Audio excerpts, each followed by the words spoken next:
ஓம் குரவே நமः. Hello friends, இன்றைக்கி டாபிக் பார்த்தீங்கன்னா நம்ம ஒடிசின்ற மூவிலேருந்து ஒரு பாயிண்ட் எடுத்துக்கலாம். கூடவே ஓத் ஆஃப் டிண்டேரியஸ் அப்படின்ற டாபிக், அதுக்கப்புறமா பேசி லியோட்டராஸ் அப்படின்றது. இப்போ பார்த்தீங்கன்னா இந்த இலியாட் அப்படின்ற ஒரு பொய்டிக்கல் லிட்ரேச்சர்லேருந்து எடுத்த ஸ்டோரிஸு இந்த ஒடிசின்றது ஒரு ரிட்டர்னு. பட் இந்த வாருக்கு போகிறதுக்கு முன்னாடி ட்ராய்க்கு இவங்க எல்லா ராஜாங்களும் சேர்ந்து ஒரு முடிவு எடுத்து போகிறாங்க. இது பார்த்திங்கன்னா ஒரு ஓத் எடுக்கிறாங்க. முன்ன இந்த ஹெலனுக்கு கல்யாணம் ஆகும்போது இந்த ஒடிசியஸை சொல்லி கொடுத்த ஐடியா தான் எல்லா ராஜாங்களுக்கும் நடுவில் ஒரு சண்டை வராமல் எல்லாம் ஒப்பந்தமாக இருக்குது. இப்போ நம்ம நேட்டோ அது இதெல்லாம் இருக்கிறாங்க பாருங்கள், எல்லாம் இது போல தான்.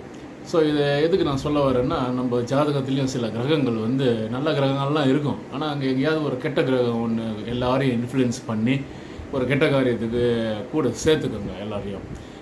சில நேரங்களில் பாபகர்த்தாரி யோகம்னு சொல்லுவாங்க. ஒரு கிரகத்துக்கு ரெண்டு பக்கமும் பாப கிரகங்கள் இருந்து அதை இன்ஃப்ளூயன்ஸ் பண்ணுறது.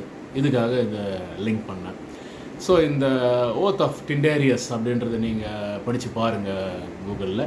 இது ஒரு சபதம் எடுப்பாங்க, ஒருத்தருக்கு ஒருத்தர் எல்லாம் ஒப்பந்தம் செஞ்சுக்கின்னு எல்லாம் நம்ம ஒன்றா இருக்கணும், ஒருத்தர் பிடிக்குதோ இல்லையோ இன்னொருத்தருக்கு நம்ம ஹெல்ப் பண்ணிக்கணும் அப்படின்னு இது ஒடிசியஸ் சொல்லி கொடுத்த இது அவருக்கே வினையாக வந்து முடிஞ்சது.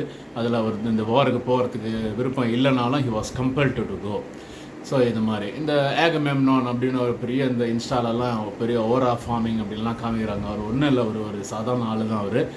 அவரை வந்து பேசி லியோட்டராஸ் அப்படின்ற ஒரு டைட்டில் அவருக்கு கொடுத்து, நீ தான் இந்த டீம் லீட்ரு அப்படின்னு ஒரு பட்டம் கொடுத்ததுனால இந்த அவரை லீட் பண்ண வச்சாங்க. எல்லாம் அவரை விட ரொம்ப பவர்ஃபுல்லாக புத்திசாலியாக இருக்கிறவங்கெல்லாம் அவர் சொல் பேச்சு கேட்டு அழிஞ்சு போகிறதுக்கும் காரணமாக இருந்தது. இதே போல் தான் நம்ம ஹாரோஸ்கோப்லேயும் ஏதாவது ஒரு கிரகம் பண்ணோம். இதை நீங்கள் வந்து பார்த்தீங்கன்னா இதெல்லாம் ஒரு மாரல் ஸ்டோரியாக எடுத்துக்கிட்டு நம்ம ரிலேட்டிவ்ஸு ஃப்ரெண்ட்ஸு சர்க்கிளில் நமக்கு சில சண்டையே இருக்காது, ஆனால் வேறு ஒரு நபருக்காக கூட சேர்ந்து நம்மளும் ஒரு எனிமிட்டியில் போய் சிக்கி பல விஷயங்களை இழக்கிறோம். அனிமேட் அண்ட் இன்அனிமேட் திங்ஸை பல விஷயத்தை இழக்கிறோம். ஸோ இதெல்லாம் நீங்கள் பாருங்கள். இந்த மைண்டு கண்ட்ரோல்லாம் வரத்துக்கான நிறைய மோரல் ஸ்டோரிஸ் இந்த ஒடிசியில் சொல்லியிருக்காங்க இல்லையா? அது போலவே நீங்கள் மைண்ட் கண்ட்ரோலுக்கு உங்கள் ஹாரோஸ்கோப்பில் சில பேட் இன்ஃப்ளூயன்ஸ் இருக்கிற பிளானட்ஸை நெகேட் பண்ணிவிட்டு நல்ல இன்ஃப்ளூயன்ஸ் வர பிளானட்ஸுக்கு மந்த்ராஸ் ரிசைட் பண்ணுறது, அதுக்கான டெம்பிள்ஸ்லாம் போகிறது, இந்த மாதிரி ப்ராக்டிஸ்லாம் வச்சுக்கோங்க.